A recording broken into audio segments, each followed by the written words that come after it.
Welcome to the April 17th Mount Vernon City School District Board Meeting. Please stand for the pledge.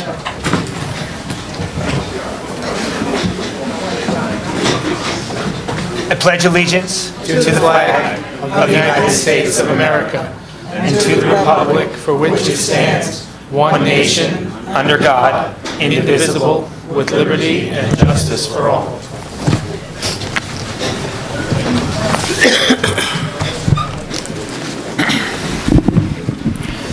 Trustee Williams. Trustee Russo. Present. Trustee Torres. Present. Trustee Zamore. Trustee McOwen. Present. Trustee Nying. Trustee Jaros. Here. Trustee White. Present. Trustee Saunders. Here. Quorum is present. At this time, we'll take communications from the public. Good evening and thank you. The Mount Vernon Board of Education recognizes the critical importance of community discourse and involvement in the education of Mount Vernon's children, and accordingly, members of the public are invited to speak at each regularly scheduled board meeting, subject to the terms of board policy.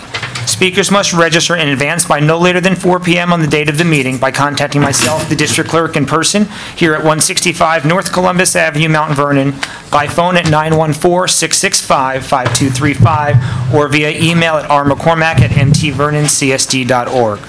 The board welcomes all respectful comment, whether praise or criticism. However, identifying and criticizing a specific student, parent, teacher, administrator, or other Mount Vernon education official or employee is strictly prohibited. Such complaints must be presented and addressed through the proper administrative channels. Each speaker is allotted 3 minutes to speak, and up to an additional minute may be used for the speaker to summarize and conclude their remarks.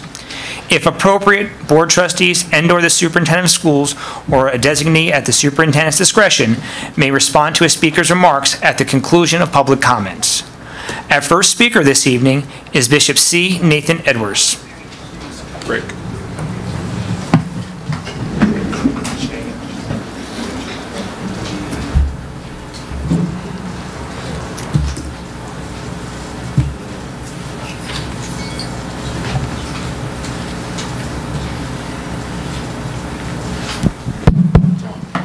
Madam President, and to the superintendent of schools and to the board members, as I always have said to you, thank you for your public service that you provide to our community. I stand before you because I have a very critical issue that I wish to bring before you. You have made a commitment to our community for the 2020 vision. The 2020 vision was for the purpose of revitalizing the community and our educational system, and you've done an extraordinary job. You have been very fiscal in your responsibility and provided with us for the past 4 years a zero increase budget.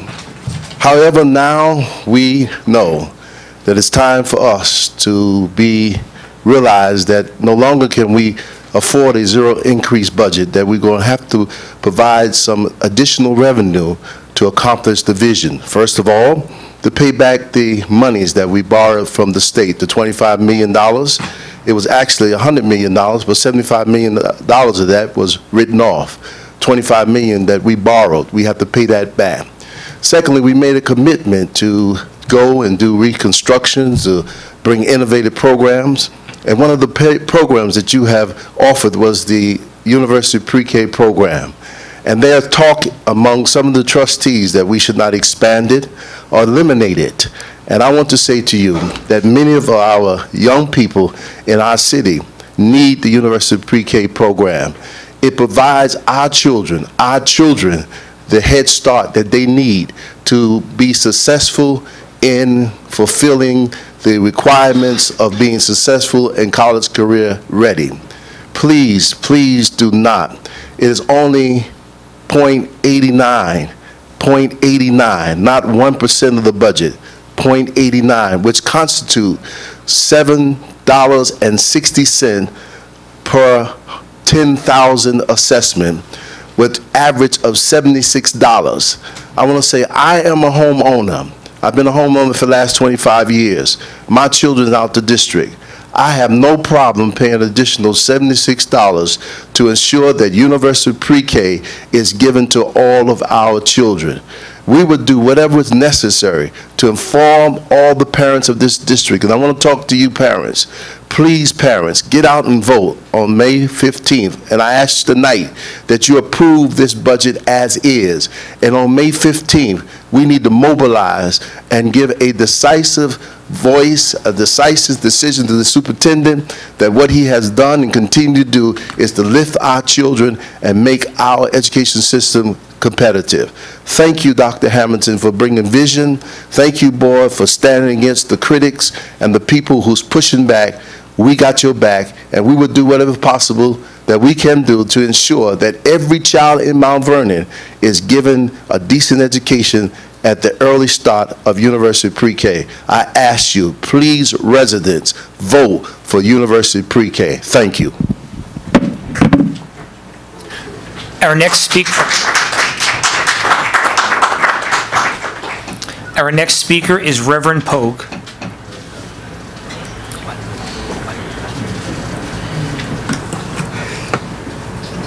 Good evening, everyone. I stand also to echo the sentiments of Bishop Edwards for the necessity of universal pre-K in the city of Mount Vernon. Statistics show that those students who go through a universal pre-K system are well advanced of those who do not go through a universal pre-K program. It is essential that we give our students, our young children, every opportunity we can to succeed in the later years of their educational process. When we give them an opportunity to succeed early, they become better learners. They become willing learners. They want to read. They want to write. They want to become engaged in the educational process. The thought process of not being able to fund universal pre-K in the city of Mount Vernon is disheartening. We have to do everything we can do to make sure that we give our students a stepping stone and a chance to succeed, that they can go to any college they want to go to with scholarships provided because they had an early education and an early jump on education. So I would ask this board to continue to do what you do to make sure that we are being put in a place that we can make sure that we have excellent education in the city of Mount Vernon. We're starting to turn it around, and universal pre-K is going to be another building stone and everybody looking at Mount Vernon as a model of what great education looks like. So please continue universal pre-K.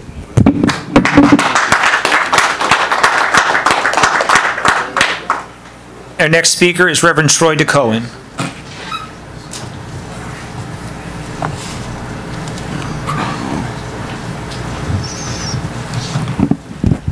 Good evening, everyone.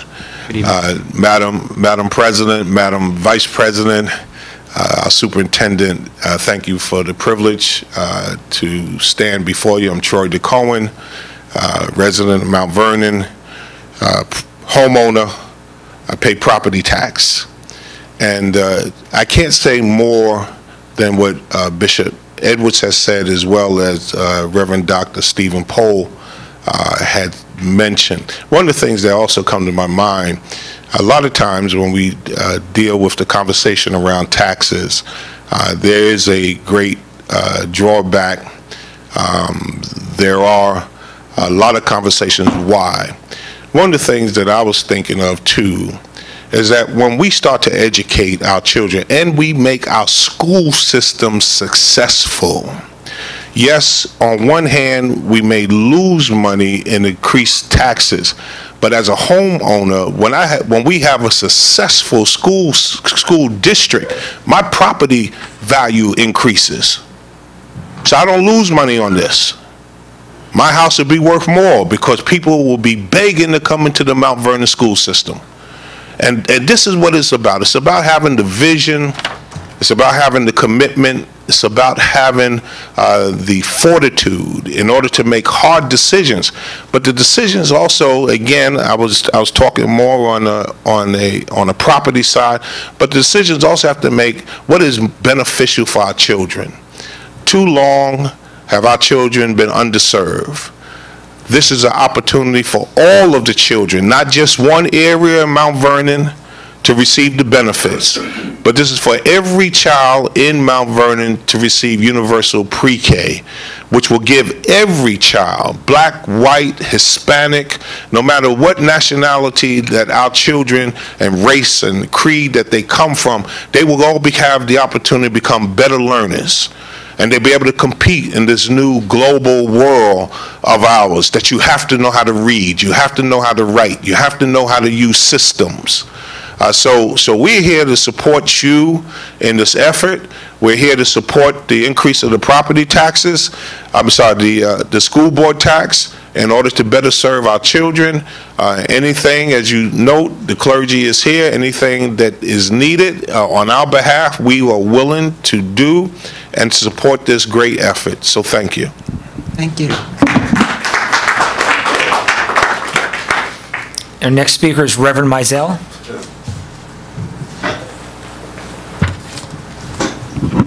Protocol having been established, I'd like to say good evening to you.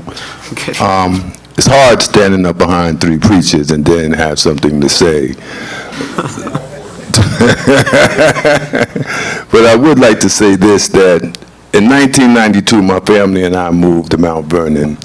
We live right around the corner from Pennington, and my son had come out of daycare and he was ready for kindergarten, and all they had was half-day kindergarten in Pennington, Pennington being one of the better schools in the district. And so by the next 3 years, he went to Iona Grammar School. And in '95, there was an issue about, we began to look at the condition of the school board trustees. And the community got involved, and we got involved in bringing about and having representation on the school board that represents the community. And so when I thought about that, and then when this issue has come up now that if we don't have the tax increase, that our pre-K is going to be cut back, that is so archaic, and it's about 60 years going back. Ever since 1964, as Dr. Edwards had said, that it's been proven, that children the earlier children get into the educational process, the better they do. That was Head Start.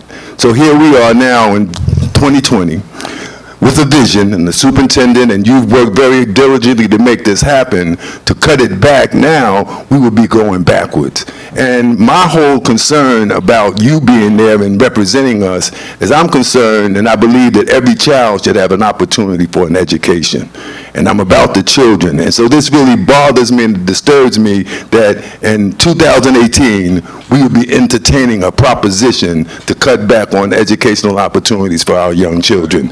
That's disheartening, to say the least. And as the preachers that came before me had said, we're here to support you in your efforts. We appreciate your vision and your leadership, Dr. Hamilton, but this can't happen, and we won't let it happen. And whatever we have to do to bring out the people, to raise the consciousness of our people, we cannot let our children suffer over 0.89% in a tax increase. And as the Reverend Cohen said, we all benefit when our school system is intact. So keep up what you're doing. We have your back, and I just want you to know that it's important what you're voting on, and it's about the lives of our young children and the future of not only our community, but our people. Thank you. Thank you.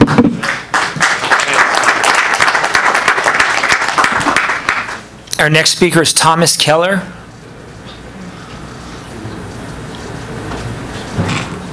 Norman Hopsman. Corinne D'Amato.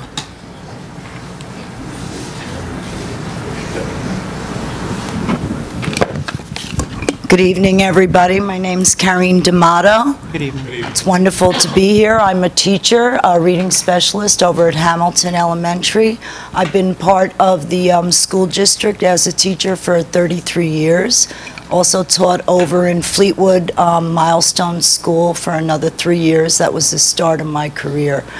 I also stand before you as Vice President of the Mount Vernon Federation of Teachers, and I wanted to share a positive, wonderful experience I had on Saturday, and I wanted to thank the superintendent and his team for creating a gala beyond words for the Distinguished Teacher Awards. I need to explain to those of you who did not make the award at the high school, I was not sure what to expect when I walked in, and yet I was able to see there was white sheets everywhere, there was red carpet to walk on. And we had students every 5 feet, these wonderful students with smiles greeting us. So everyone to start was just made to feel wonderful. And we even had valet parking, which was awesome, you know. When you notice the guests and those being honored walking out of their cars dressed to the nines. Now, of course, we had to keep up with the superintendent's red jacket. But when you walked in the cafeteria, these high tops were set up. It was as if you were walking into a reception for a wedding. It was beautiful. And I was so glad that I was able. The mic. Oh, the mic, we can't hear you. Oh, you can't hear me? There we go. Oh, I must not be the rest of the using my public to teacher. hear you. And everyone who came there that was being honored, there were 50 nominees, 50 teachers. They brought their families. And their families and them, they just were so proud. If you walked around the room, you would have heard a spirit in there that I just want to capture and keep forever. And I have to say that it was because of a team that had a vision, besides the 2020, we'll get to that, that had a vision to create and celebrate the Teacher of the Year. And from what I hear, that's going to be every year. The programs were awesome, I have to say.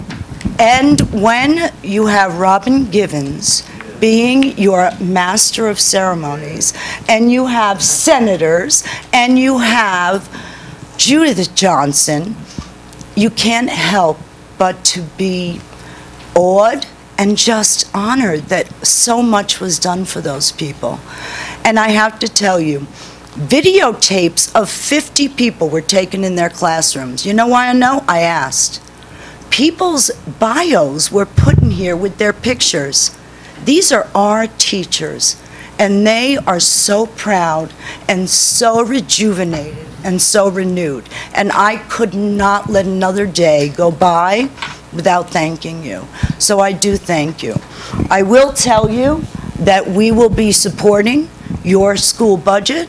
I was here last week or two when you did your presentation.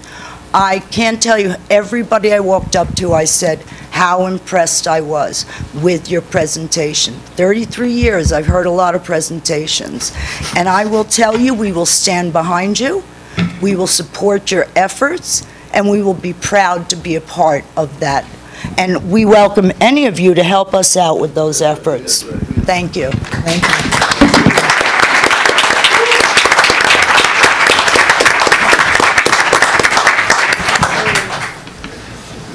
Oh, I'm just so moved by everybody's support. Thank you. Thank you. Next up is the superintendent's report. Can you follow that? That's tough to follow. I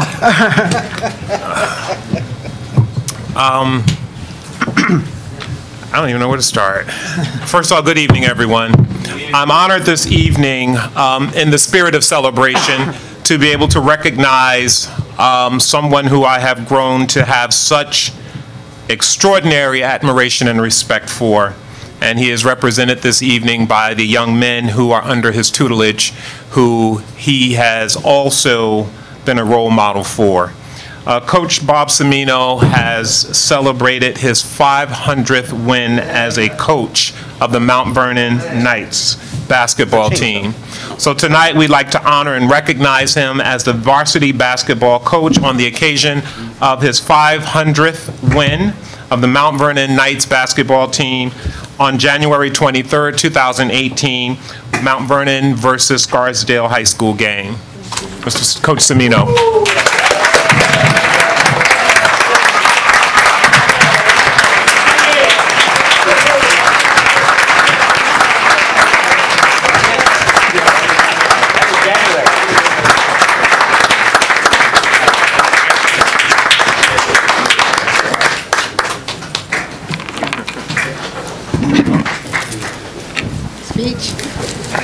quick speech.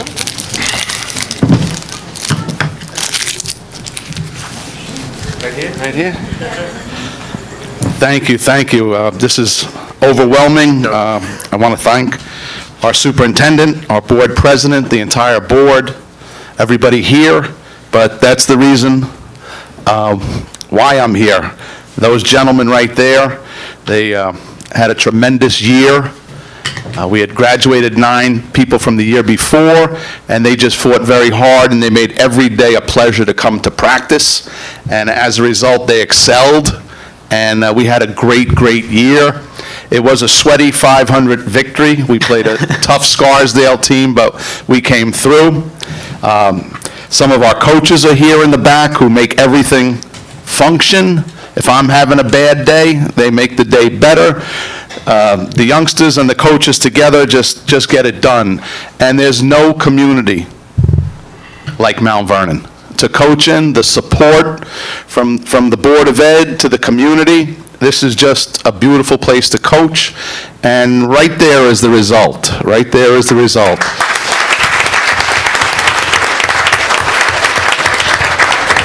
We have 6 graduating seniors. They're all here tonight. We're almost done getting everybody into college. My job is done. The coaching year is over as soon as the last one is in school. We're working on that. We had 2 captains. My captains, I need you to stand up for a quick minute. Dimitri Roberts and Jason Douglas Stanley. And our team is very, very good. Those 2 are revered in New York State. They really are. They're special 4-year varsity players who represented our city so well. Jason also set the all-time Mount Vernon High School. Now I'm saying the all-time Mount Vernon High School scoring record. He scored 50 points in one game. All time. So I'm just blessed and thankful. Thank all of you. Thank you.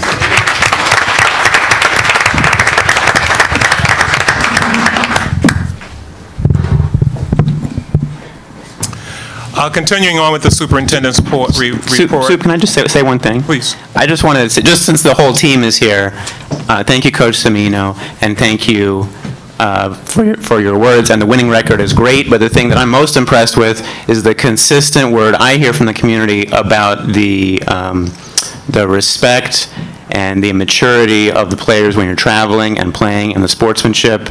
And a winning record is great for Mount Vernon, and I hope we continue that for many years. But I just especially want to commend you players that I consistently hear good things about your attitude and the way you conduct yourselves, and you reflect well in our city. So thank you.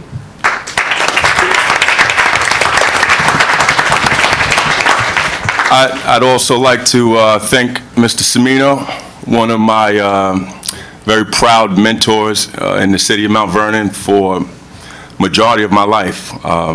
He's a guy that was willing to wait outside for me for hours, you know, when I couldn't get out of bed, just to make sure I was in a safe place. I grew up in the, you know, in the rougher part of the city, and this man right here, you know, he was pretty much, you never knew where he was from. He was just from everywhere. He was accepted in every part of the city, and I would definitely want to thank you again, because, listen, for me, I wouldn't be here today if it wasn't for you. So I thank you again, and keep up the good work. The recipe isn't complicated. With Cimino, I kind of know the system, and it really comes from the power of immersion. These guys don't stop. They don't stop. I mean, from the hallways, when they're walking through the hallways, they're putting in work. You know, when they get out of the weight room and it's time to get to study hall or get home, they're still putting in work. There's always challenges with temptation and things, especially here in Mount Vernon, that can, you know, lead you astray. And, you know, the coaching staff is definitely, this Mount Vernon High School coaching staff is the best coaching staff in the USA. I can attest to that. And, you know, it's immersion.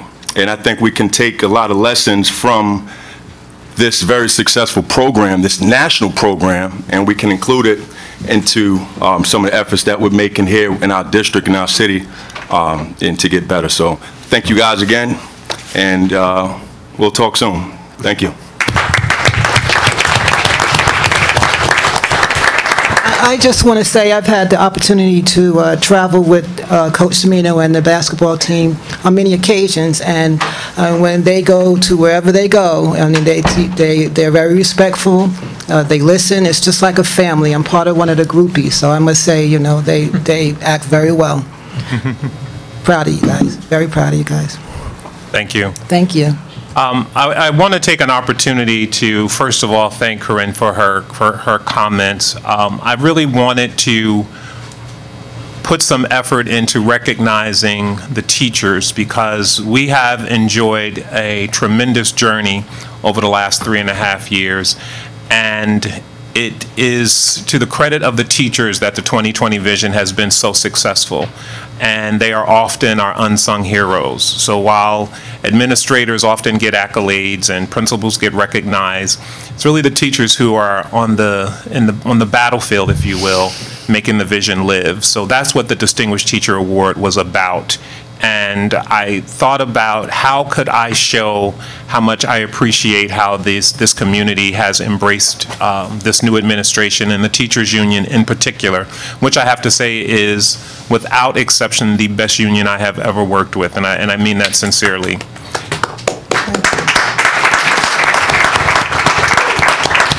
But more importantly, that teachers have been so willing to go above and beyond what's necessary in almost all instances. So I wanted to, and I said it jokingly at the presentation the other night, I couldn't put anything extra in your check, but I could express my gratitude and thanks as a leader of this district, and to try to set an example for others to emulate regarding recognizing the efforts of others. And I have to acknowledge the entire team, but particularly Donna Jackson, who worked, there she is in the back. Okay, step on in here. Donna Jackson, who worked so hard,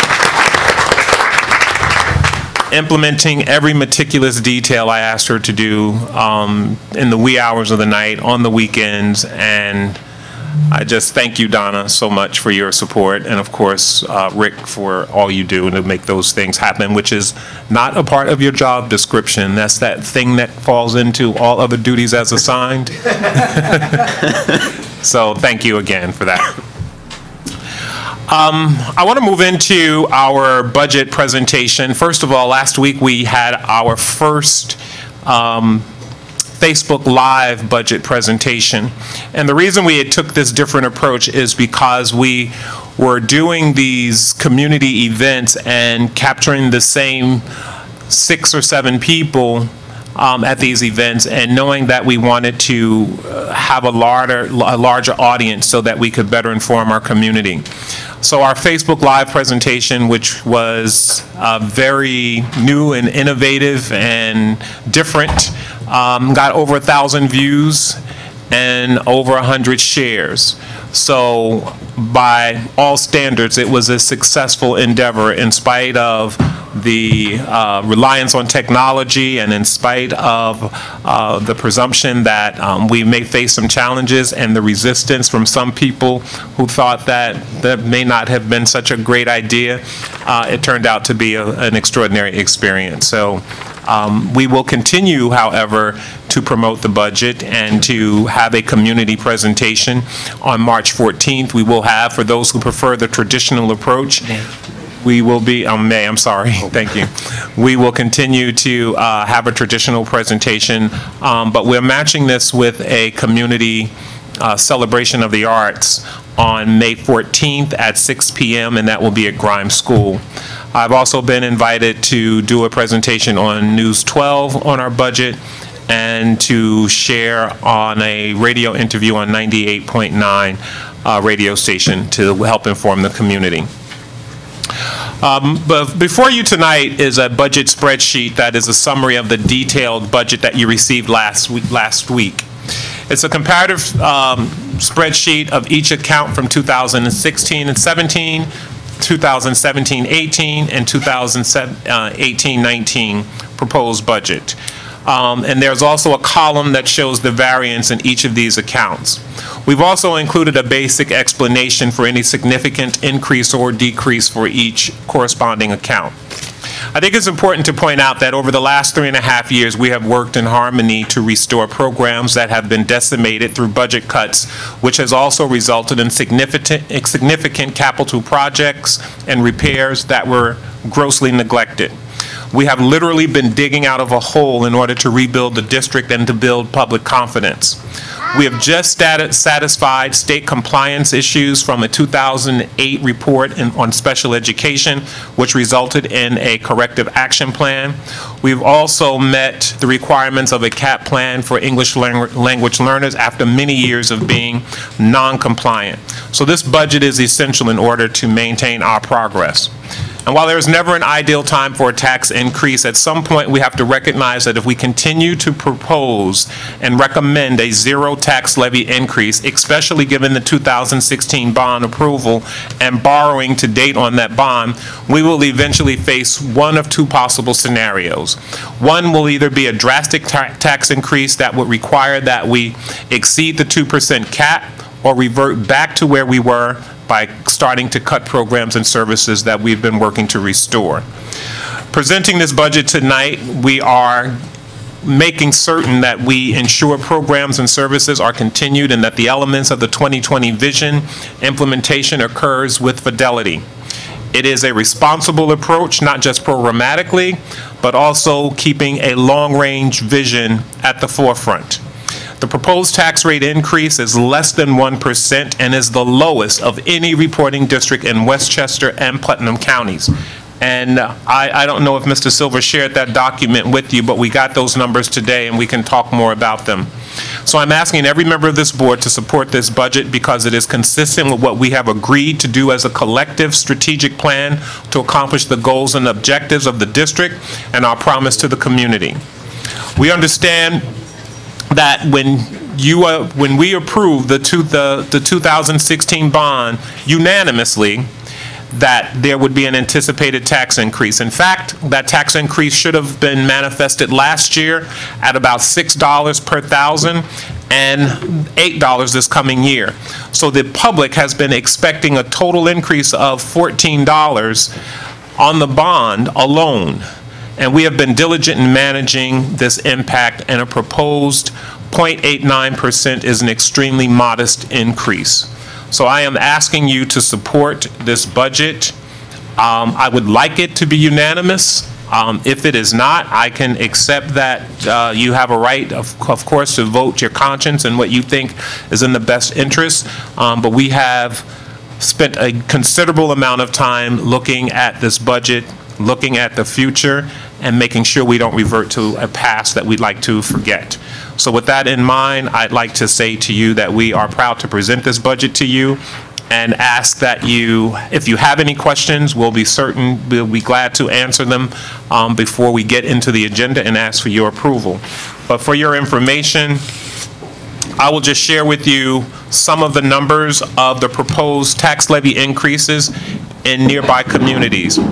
Ardsley, 5.15%, Bedford, 2.99%. I won't read them all. Dr. Hamilton, just to clarify, this is, because there's a 2% cap, right? So this is a combination of cap and cuts. Is that how is that percentage being calculated? This, what I'm reading to you now? Yeah. There are districts that are going above the cap, which requires a supermajority. That's right. Okay. These are all supermajority votes. Yes, okay. Those that are above the cap. Yeah. Byram Hills, 3.42. Chappaqua, 2.13. Dobbs Ferry, the closest to us, at 0.97. Elmsford, 2.87. Hastings on Hudson, 5.13. Mamaroneck, 3.97. Mount Pleasant, 4.68. White Plains, 3.42. And although Tuckahoe, 3.12. And although New Rochelle has not submitted to the county yet, I have been in contact with their superintendent. They're proposing a budget that is above cap as well. So we are the lowest in Putnam and Westchester County. And quite frankly, I think we have demonstrated that we have been good stewards over the preceding budgets and our efforts to restore that. So I don't want to beat a dead horse, but I hope that you are well informed and you have sufficient information to support this proposed budget.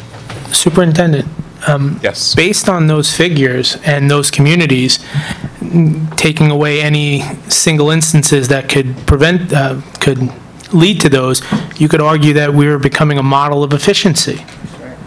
You could, absolutely. How many years have you done that now? 4 years or 5 years? I've been here going on 4 years, and we have not had a tax increase. There was not a tax increase the year before. Yeah. Mr. Silver, do you have anything you'd like to add to this report? I'm sorry. I just want to clarify, the tax increase when this administration got here, that was the tax that we've been using all these years. So since we've been here, it's the tax that was here from the previous superintendent's budget. So this is from 14-15. This is the first time there's been an increase. If you divide it by the number of years we've been here, so it's pretty low. There's been talk about cutting pre-K. What other programs, or what else would be cut if we don't pass this budget? Well, Superintendent? What will be eliminated? So we have to define what that means. So if this budget did not pass, the board would have to make a decision about having another budget vote, which is statewide on June 21st. And the board would decide whether they were going to put up the same budget or a different budget, and then that would go on June 21st. The board could also decide not to put up a second budget and to go to a contingency budget. If the budget did not pass on the second time around, then that would be different. Then there could be no tax increase by law. And we would lose, all equipment would be gone, all field trips would be gone, some salaries would be gone. We would lose all capital projects, which would include all the renovations at Williams, all the Columbus Auditorium, the culinary arts kitchen at the high school, the balcony repairs at the pool. There would be no furniture of any kind. And I want to point out something else, that even if the budget, if we had a second budget and it was passed, there would be a serious problem getting the things we need for opening of school, such as furniture, which could take 8 to 12, 16 weeks. We would lose 5 weeks between the first vote and the second vote, so we could not order materials, well, we could not order equipment, furniture, and staffing that is in the new budget would have to wait until the budget passed, and then you risk having the best and the brightest of the teaching staff we might be hiring would already be gone. So in this scenario where a budget is defeated, you could argue that the 2020 vision would be either stifled or collapsed because of that. Yes. One could argue that. That one could argue. There would definitely be an immediate effect on our credit rating, which happens to all school districts that have a defeated budget. Our interest rate would go up for sure. And that is historically what happens to every school district that has a defeated budget, even if you pass the budget on the second try. I think it's important to get out to the community that this is the 2020 vision is what the community voted for, and this course of action is essentially stifling that and causing severe ramifications. Mr. Silver, are you saying that $1.2 million, if we don't pass a budget with a $1.2 million tax increase, that this would cause this doomsday domino effect to take place?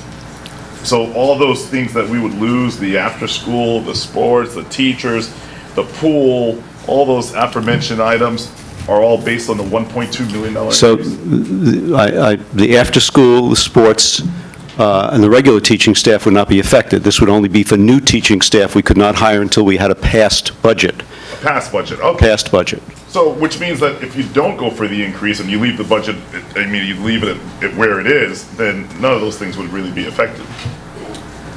If you mean if we put up a second, if we put up a budget with no tax increase, then we would have to find a way to reduce expenditures by 1.2 million, and it would be whatever the board chose.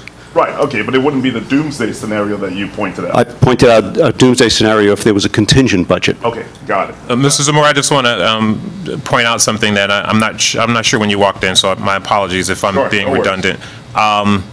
One of the things that I think it's important to keep on your radar as you as a board consider this proposed budget is at some point there has to be a budget increase. To continue to recommend a zero tax levy budget to this board would be irresponsible in this administration, because eventually there's either going to be a drastic increase or we have to reduce something that's already in place. So we've had 4 years of no tax levy increase, and salaries continue to increase, operating costs continue to increase, and I don't need, you know all those things. But at the end of the day, it just would not be responsible for this administration to continue to recommend a zero tax levy increase budget. Right, however, I mean, that's your assumption, but has the school budget gone up in the past 4 years? The school budget has consistently gone up. Exactly. So the school budget has consistently gone up, and where does all that, where does the consistent increase in money come from? I think, Mr. Zamora, you just came in. He spoke about the conditions of the buildings. He spoke about the past deterioration of programs that we hadn't had from the past administrations. So, so that's probably where we're just trying to build what we've had. Right, and I'm probably more than anybody else on this board, in terms of members, probably more familiar with all those situations than anyone here. And what I'm saying is, and what I said last time, is that $1.2 million is not going to fix all of our problems. Let's start there. And I haven't even seen a breakdown of where exactly where that 1.2 million is going. But it's probably going a little bit here, a little bit there. But the thing is that we just increased the school budget this year by about $5 million, Mr. Silver, roughly. Nearly 6, 5.8, almost $6 million. Mm-hmm. And that didn't come from a tax increase, right? So that came from, you know, school aid, whatever, grants, whatever it may be. The thing is that it's not that fundamentally I'm against a tax increase. I'm just fundamentally against a tax increase as long as I still see a lot of wasteful spending, and spending that could possibly be reduced and cut down, not necessarily from rebuilding auditoriums like Williams and Columbus and different things like that, but in the places I mentioned it last time. Last time at the last board meeting, you finished off saying that, you know, on average last year there was a $2 million leftover monies from positions that weren't filled. And consistently, there's approximately about that much, sort of like a slush fund of sorts. So it leads me to believe one of two things. Number one, you never really intended, when I say you, the administration, whatever, never really intended to hire these people, and that's just a placeholder. Or our children are seriously missing out on instruction because there's $2 million worth of teachers that we didn't hire. So it's going to be one or the other. And until we figure that out, I'm not going to get more money from the community that's already overtaxed with services that are not even commensurate with the level of taxes that we pay. I have a fiduciary responsibility. Anybody else here can do whatever they want. All right? I could easily pay the 1.2, my portion of it. But there's people on fixed incomes that every year things go up. Not just taxes, but their utility bills, any increase in food costs. What are they going to do? They can't get more for their houses right now because property values are still low. If we really need the money, I'm all in. And I'll go out to the community and I'll make the case as well. But from what I've seen, from my vantage point, I just don't believe that we've really dug deep. And I'll tell you what, we'll make a trade-off. How about this? How about we freeze administrative raises for the next 2 years and I'll sign on for a tax increase. Everyone is not, most people are not willing to make the sacrifice, but yet each time we need more money, oh yeah, just raise taxes. It's always the easy answer. So if the community is going to make a sacrifice, how about we all share in that sacrifice? Superintendent, perhaps you can, I'm not sure when Trustee Zamore came in and if he heard, can you read the Westchester tax increases again? I think Mr. Silver just took the paper to read it. No, he has a copy. Okay. I'm very familiar with them. Don't. No. Trustee Russo asked for them to be read, so if they wouldn't mind. For his own edification, that's fine, but not for mine. I'm very familiar with them. I don't think so, because they just came out. Last week, that, Yonkers is raising taxes and they're still gonna be short $50 million. Well, Yonkers also didn't pass a bond, okay? And they have a much bigger district that is in deterioration. We passed the bond. And if you could tell me that 1.2 million is going directly to service the bond, that's a different story. No, but the bond and budget are separate. You know that. The bond and budget are separate. Not necessarily. I mean, you have to pay for the bond out of the budget. The services, the service of the debt, I know. Yes. What we wanted to say, or what Mr. Russo was asking Mr. Zamore, was that we today got a list of all the school districts in Westchester and Putnam County, and we are the lowest of the tax increases proposed.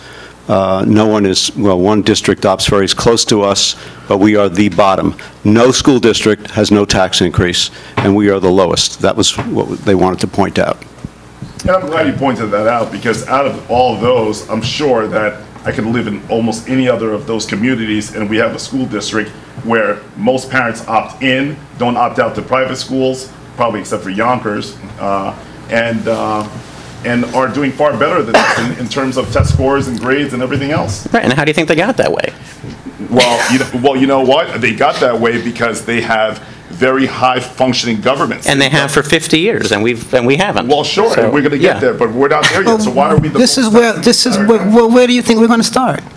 Well, we've been starting. Well, when? We've been starting. Where? But the thing is that all Why you have to do is dig deeper. You know what, Trustee Saunders, you've been one of the biggest opponents of tax increases in the community. I have. Now, all of a sudden, you're happy for it? No, I was opposed to the tax increase when I first got on the board, and I fought it, because we had no services. So why were you against it last year?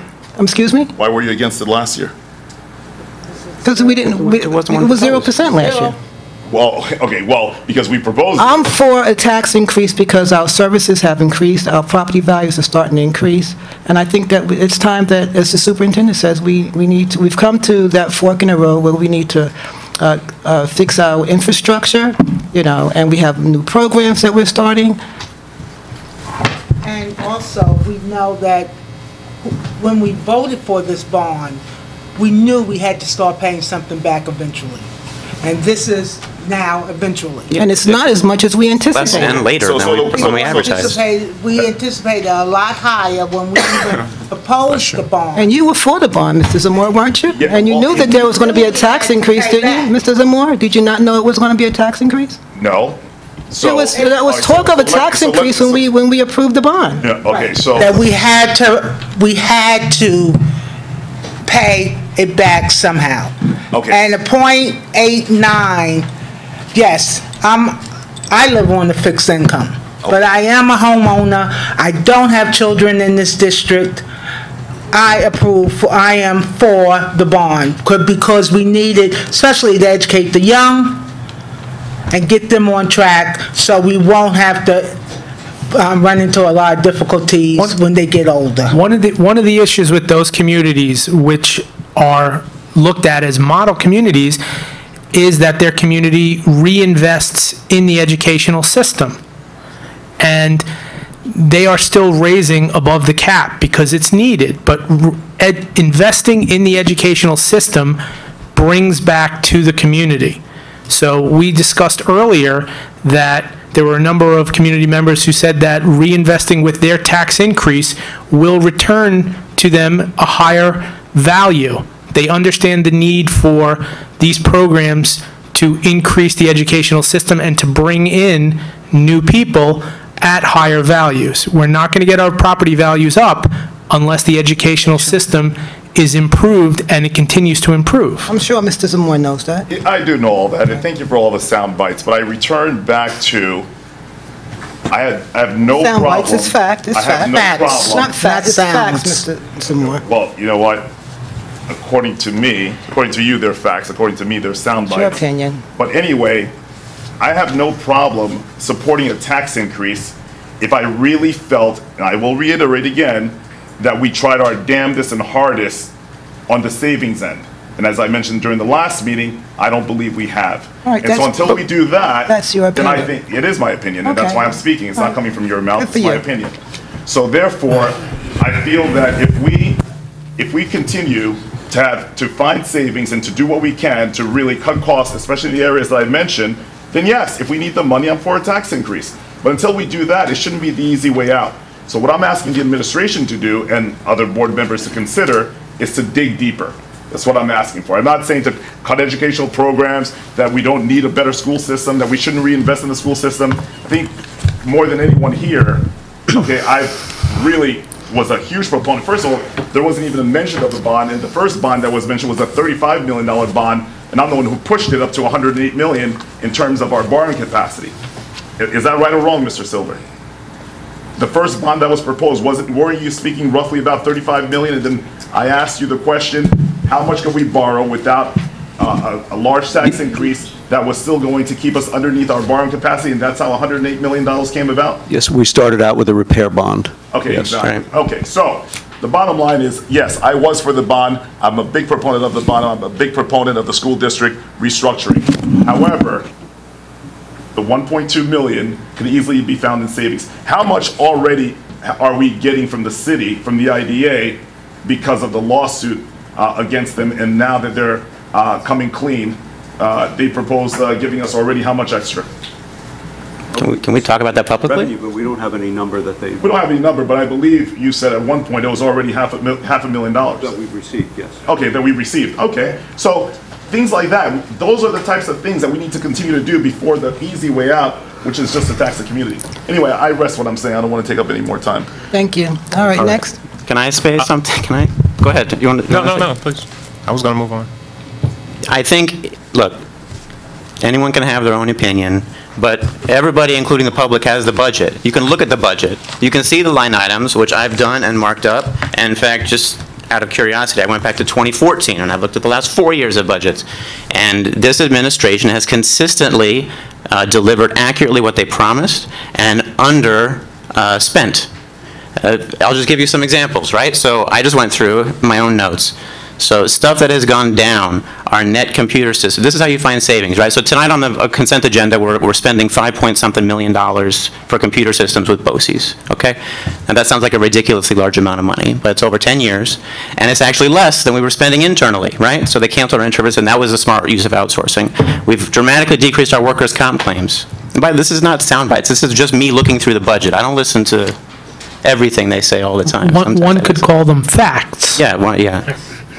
Overtime, Trustee Moore mentioned last week overtime, so I went back and looked at the last 4 years of every single line item for overtime. It has decreased by 50 to 80% every year, until this year. There was a dramatic decrease 2 years ago. This year it's roughly the same or slightly less, because there was a huge decrease 2 years ago. That was how they found the 0% 2 years ago. Our contracted services, our outsourcing has gone down.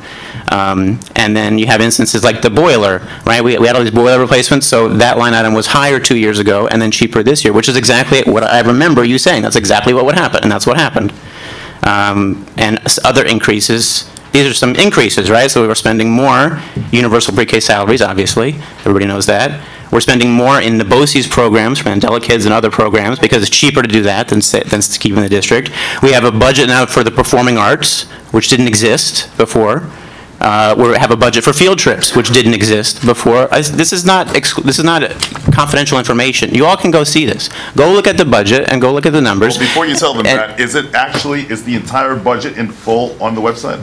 I remember. I think the summary is, right? The summary is after this process, then we can't put a budget out for the public. Once we approve it, it'll be. Okay, so I just want to make that clear. Can you let Mr. McGowan finish? That's true. Well, I just want to correct it. Let him finish. No, it's okay. Correct me. I agree. Let him correct me. Go ahead. No, that was it. I just didn't want you to put false information out there that they could go line by line when they actually can't. Okay. Once the board, if we do approve this budget, whatever budget we, the board, approve, we will then submit to you, the public, to go check out. And that's your job as citizens, is to go check it out. And you, I mean, we're your fiduciaries, so you tell us if we're doing a good job, and if you agree, vote for it on May 15th, right? But like other people have mentioned, there's, I mean, also on the agenda tonight, right, we're approving the district's overall vendor list, okay? 47 categories, talking about 90 vendors. Those people, you think their rates have stayed the same for 5 years? No, they haven't stayed the same for 5 years. I mean, this is reality. This is a business. Every other district is doing 3, 4, 5% increases. They're all asking for supermajority approval or whatever. I can't, I'm so impressed with the ability to find cuts, and frankly, I think it's going to be a bigger one next year, because I don't know how else you're going to find these cuts. If you look year after year, they keep finding these cuts, and I'm extremely impressed with it. And I agree with the superintendent's assessment that, in my opinion, from my own review, from the information I have, which is what all 9 of us have to go off of, is, and I'm not the one who's been sitting in the budget committee for 3 months looking for these cuts, and not all of us have been in that process. But from my own research, from what I can say, I can't imagine a more efficient budget, and I think I agree it would be irresponsible to try and force something in. This is not arbitrary. We don't determine the fate of our children by just arbitrarily saying this is the dollar amount and all education of the 9,000 kids is going to fit in this bucket. That's not how it works. You come up with a budget that makes sense to educate the children and run the district, and you vet it, and you thin it, and you skim it, and you make it as efficient as possible, and then when you're done with that process, that all happens to the budget committee, then you propose it to the 9 of us.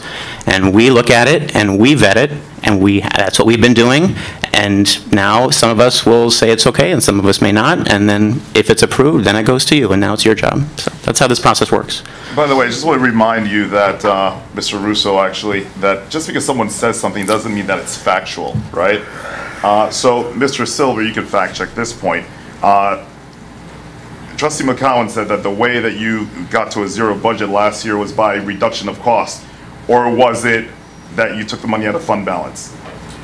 We didn't take that much out of fund balance. Excuse me. I'm sorry, Mr. Silver. Can you please use your microphone? Use the mic. Mike.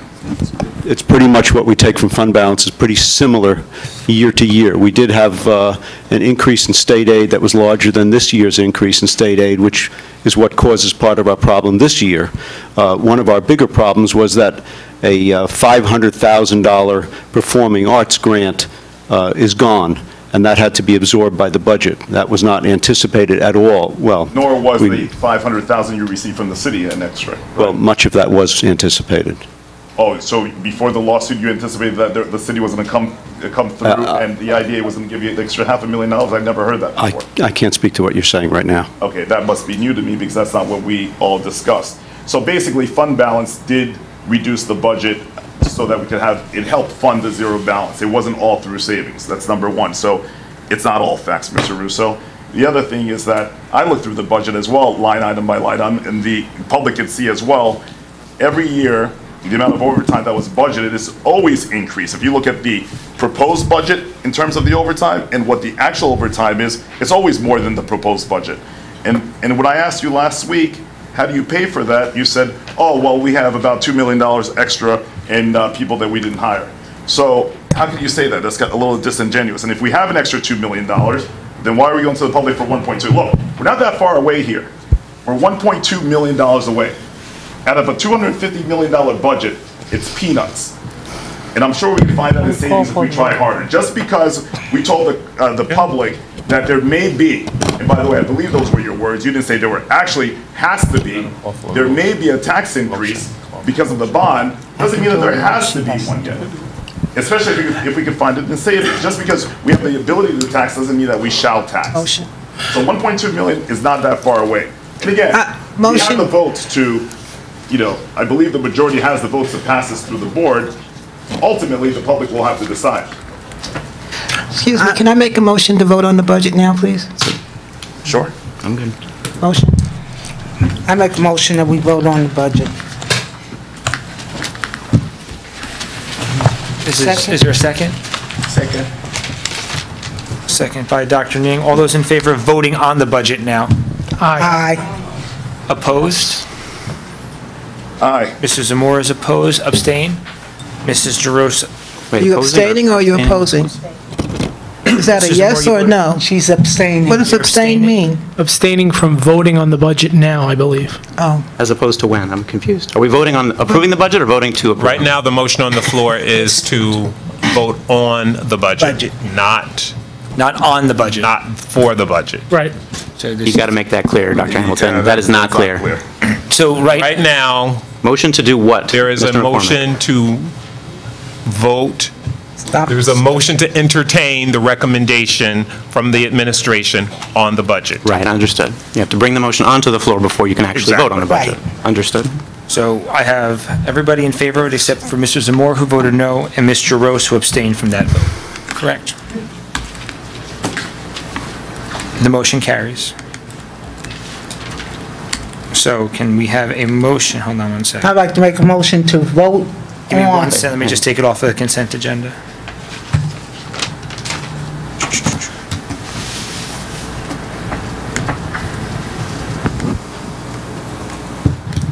All right.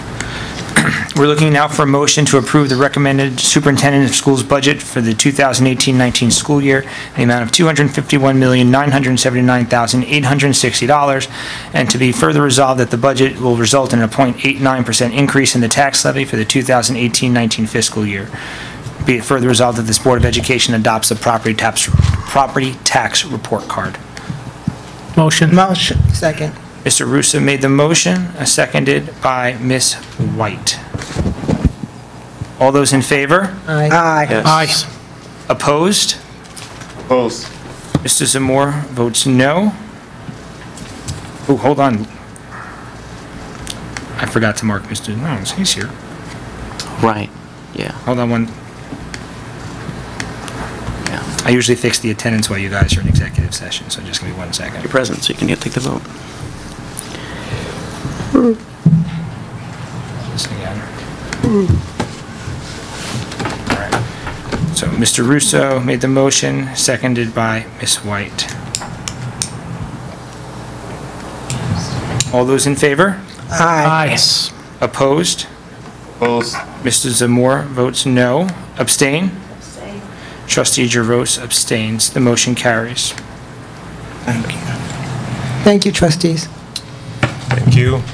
And in concluding the superintendent's report for this evening, I'd like to take a moment to recognize Sergeant Staros, Sergeant Starace, who is the new supervising sergeant for the SRO program in our district. Please stand. Welcome. He is replacing Sergeant Carpenter, who previously supervised the program. She's been assigned other duties in the department. Congratulations. And that concludes the superintendent's report for this evening. Do we have a dollar amount for the event at Barnes & Noble? I believe the last report was $7,000. $7,000 was raised Saturday at the Barnes & Noble event. Oh, good. That's great.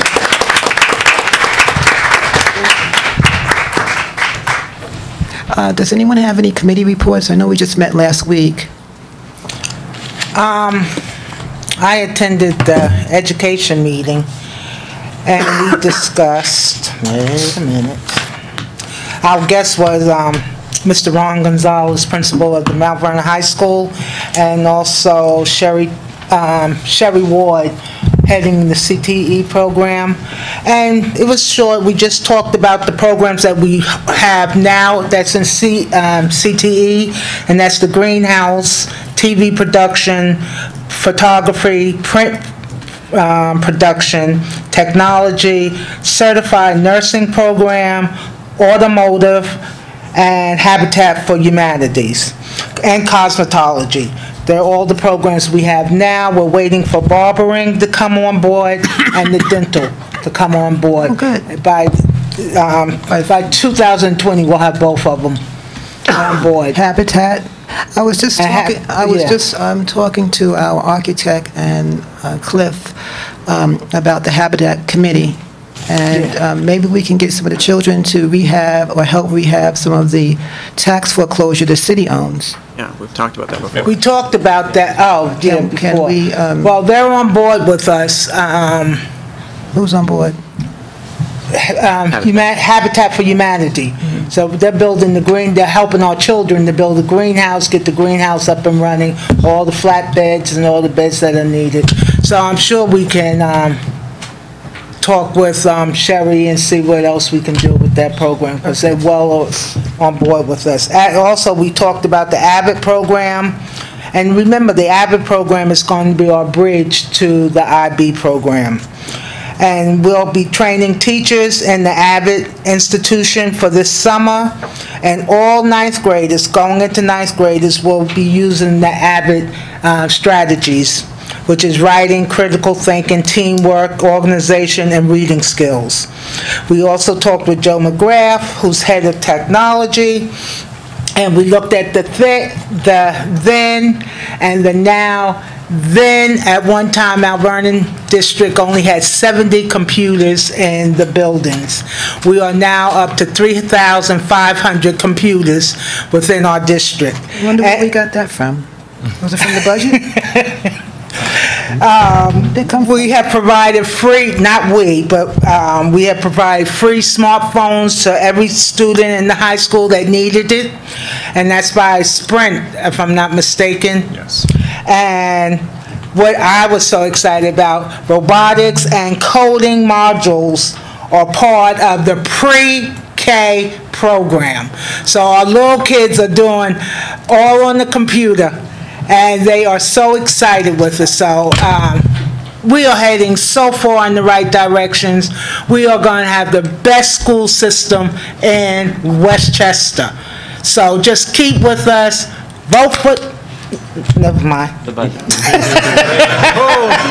Just come out and vote. Come out and vote. Come out and vote. So that's about all we talked about in our education meeting. And on May 14th, or anyone who would like to go and see an Avid teacher, we're going to Thornton High School, room 312.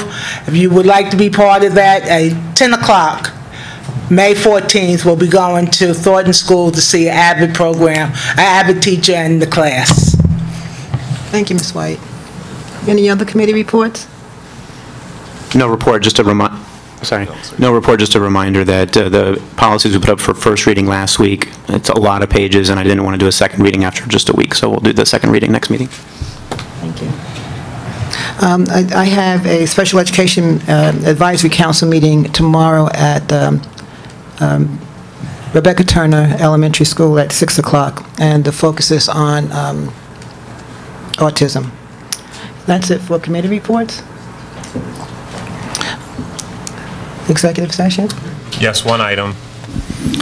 The board is entertaining a motion to enter into executive session for the discussion of a student matter. How long? Motion? 10 minutes. 10 minutes? Motion? Mr. Saunders, second. I said it. Yeah. Mr. McOwen, all those in favor? Aye. Yes. Opposed? Abstain? Motion carries. The board stands adjourned to executive session. Did. Mr. Saunders, all those in favor of reconvening? Yeah. Aye. Opposed? All those in favor of reconvening? Aye. Yes. Aye. Opposed? Abstain? Mr. Zamore, oh no, he's here. Yeah. Mr. Dr. Wyatt, Ning. that's what he is. Yeah, but Israel's missing. He was just here, but I don't know. Okay. Out in the hall or something. Dr. Ning and Mr. Williams. Motion carries. Opportunity for any board members to remove an item from the consent agenda? I'd like to pull 8.5 from consent. 8.5 is authorization to enter a contract service agreement with Just Inspire. Yeah, for discussion, yeah. Anyone else?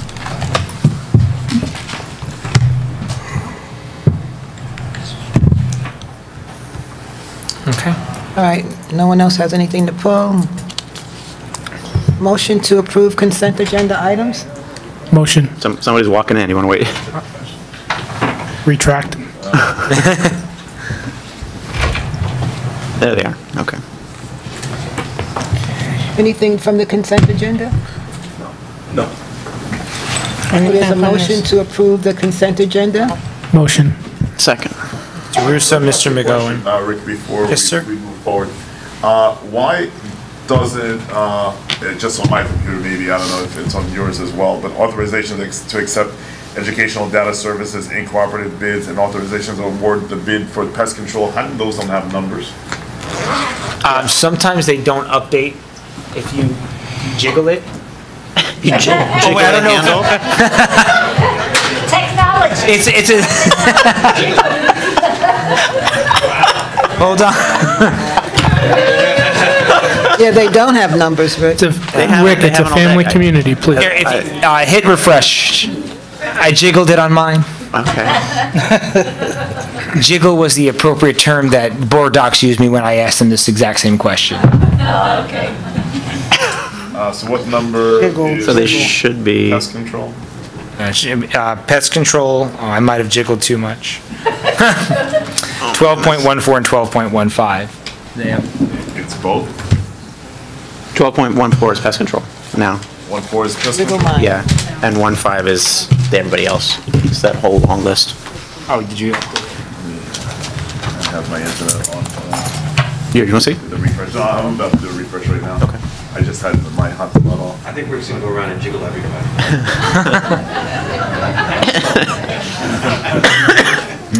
Can I have a union rep, please? Did you want to pull the pest control one? Did you want Yes, to? I did want to pull the pest control. Pest control, 12.14. How do I fix this? Let's try that.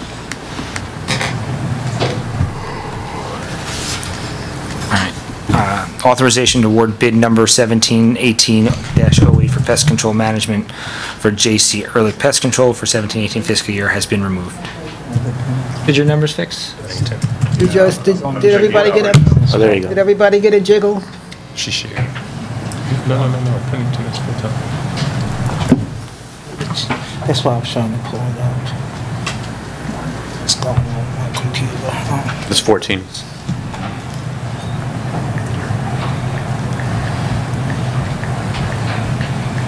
So we have a motion by Trustee Russo and a seconded by Trustee McOwen to approve the consent agenda, exclusive of the Justin Spire resolution. No, 1214, that's the pest control. 1214. And the 1214. And 1285. Ehrlich Pest Control, yeah, it's been pulled.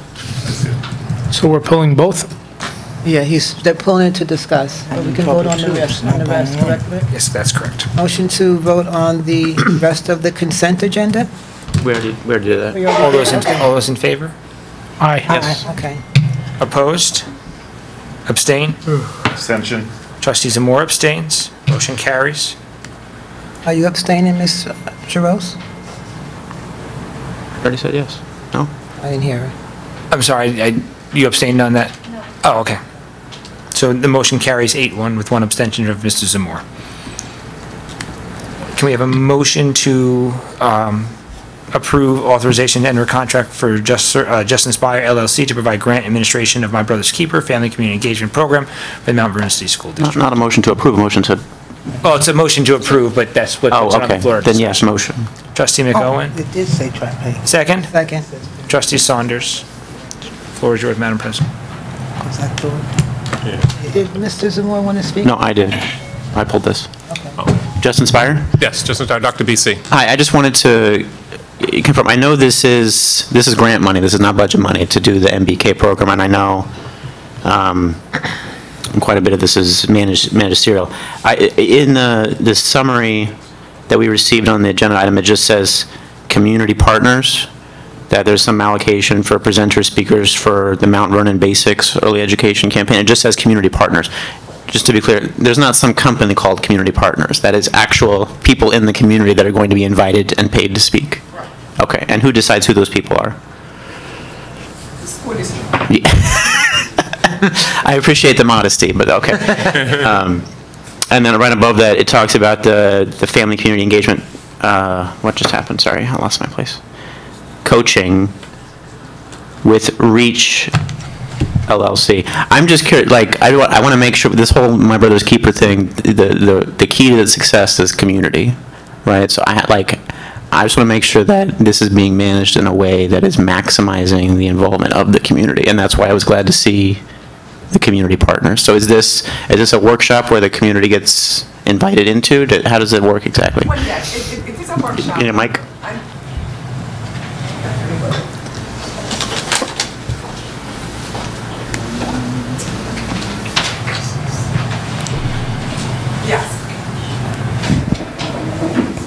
Yes, it is a series of workshops, and it is run by people in the community.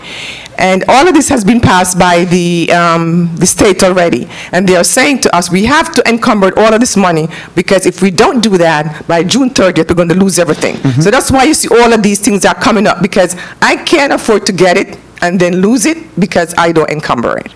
But it's mainly the community partners that we have here in the community. And that's why you'll see a lot of resolutions coming in with people from the community, because that's what the whole thing was based on. And what role does REACH play, REACH LLC? Well, REACH is one of our academic consultants. That's right. Right. And we have somebody who is on the ground right now. We started off with scholastics, and then we have Dr. Karen Dunkley, who was the first person who used Karen map model to turn around a school in Philadelphia. She, as a matter of fact, she's really from Mount Vernon, but she's not living in Mount Vernon now. She's really living in between Brooklyn and Philadelphia. And she's working with all the parent liaisons right now to be on the ground, to go out into the community. Because Scholastic give us the theory, but REACH give us the underground strategies on how to deal with the people in the community. And she's working with the parent liaisons right now. She is now. That's a different contract. And the the line item here for professional development, it just says professional development. Who's getting developed? Well, you have the parent liaisons. So that's to pay for them to coach the parent liaison specifically? Exactly. Okay. Okay, thank you. You're welcome. Satisfy you? All those in favor? Yes. Aye. Opposed? Abstain? Abstain. Trustee Zamora abstains. The motion carries. All right, that's it for the agenda items. Any? I'm sorry. No. I thought we asked him. Mrs. Zamora, we need a motion to approve authorization to award bid number 1718-08 for pest management services to J.C. Ehrlich Pest Control for the 2017-2018 fiscal year. What? This was 12.14. 1214. 1214. All right. Motion? Motion. Trustee Saunders, second. Second. Ms. White? All right. Discussion.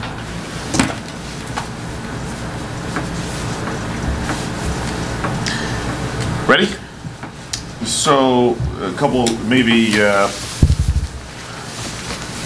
Mr. Felicio, you may be in the best position to answer these questions, but who was the pest control vendor last season, or this season right now? I guess this is, when does this start, this new award, this new bid? So Ehrlich has been, ever since I've been here, Ehrlich has been the pest control vendor. And what happened was a bid went out in February for pest control for the remainder of this school year, and I believe it can be renewed for several years afterwards on a yearly basis. Okay, so again, look, I'm an outgoing trustee, not running again for re-election, leaving the district in your hands and the hands of the other trustees that will be here. But my recollection is that when I went to the high school, on many visits, especially in the, I think is it the CNI area, or what's the department upstairs? The CNI suite. CNI suite. Okay. On many occasions, we were accompanied and sometimes even outnumbered by mice. Mice were running all over the place, over boxes, paper boxes on top of the desk. And when I've asked, some of the people, the administrators or whoever was in the room, they said, "Oh yeah, this has always been the case. It's crazy here." And that's not the only school, and Williams and Graham. And so, I question what the bar is for the people we hire to do pest control if mice are just running game inside the buildings. And so now, wouldn't we disqualify someone like Ehrlich, especially if they've been around all the time, just because someone gives a low bid, but they're underperforming? And they're probably feeding the mice, as far as I'm concerned. So, what do we do about that? We just let it go? I would like for you guys to do a survey of all the school buildings, and maybe you have. You beat me to it. But have we done a survey of all the schools and asked the teachers, the administrators, hey, look, what's the pest and rodent condition in your school? Rated from 1 to 10, 10 being the worst, and what sort of vermins do you see? What are the locations? So that we can task the pest control company to do their job and to somehow be able to judge their performance. So thank you for that. Those are great questions. We have a pretty aggressive IPM, which is an integrated pest management program. I think what happens in most municipalities, this stuff becomes, although we do bait and trap and we have preventive measures, we are very restricted by the type of chemicals we can use, almost none. So most of our rodent control, mice only by the way, is done by humane trapping, some snap traps, but mostly glue boards. So that's a reactive thing. It's very hard to be proactive when you can't use poisons in the school buildings.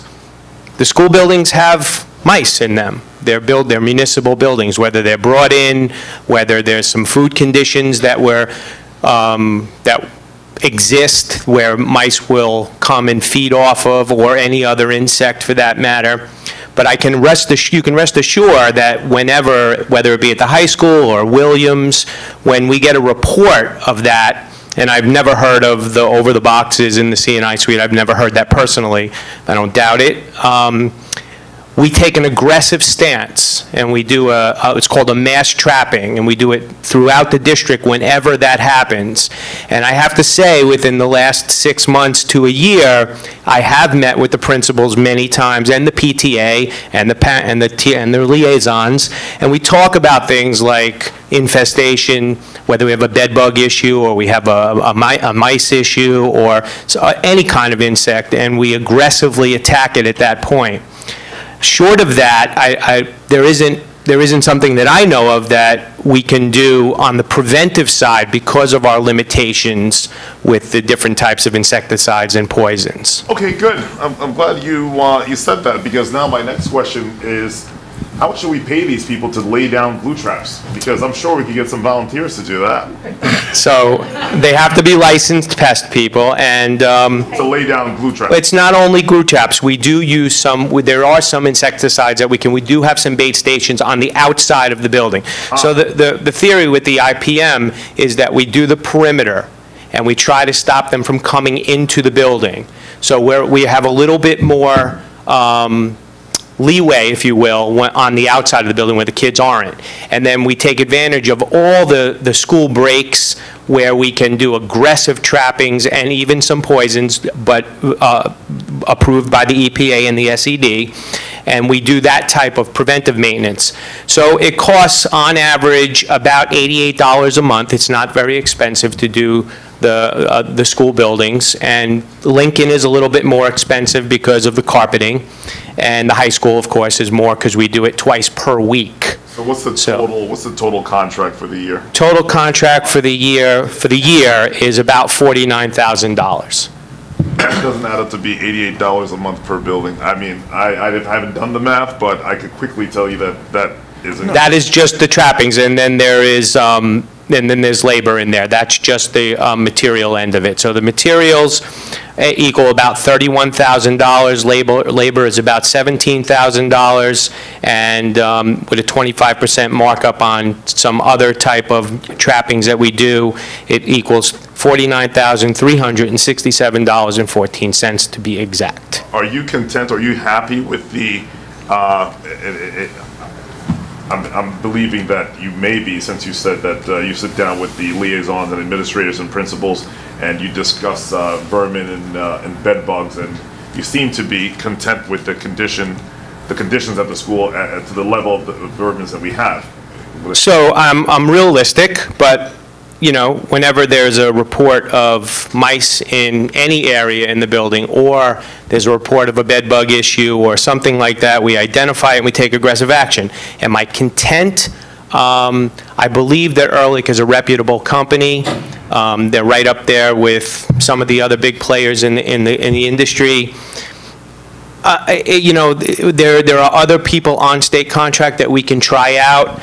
I don't see, there's nothing that I see that I've estimated that we could do differently for some immediate action. It's a long process. The extermination program was less aggressive prior to this administration. So we're taking, as everything else, we're taking more aggressive steps. We're pushing the envelope as far as we're allowed to, and hopefully over time we'll be able to be bug-free.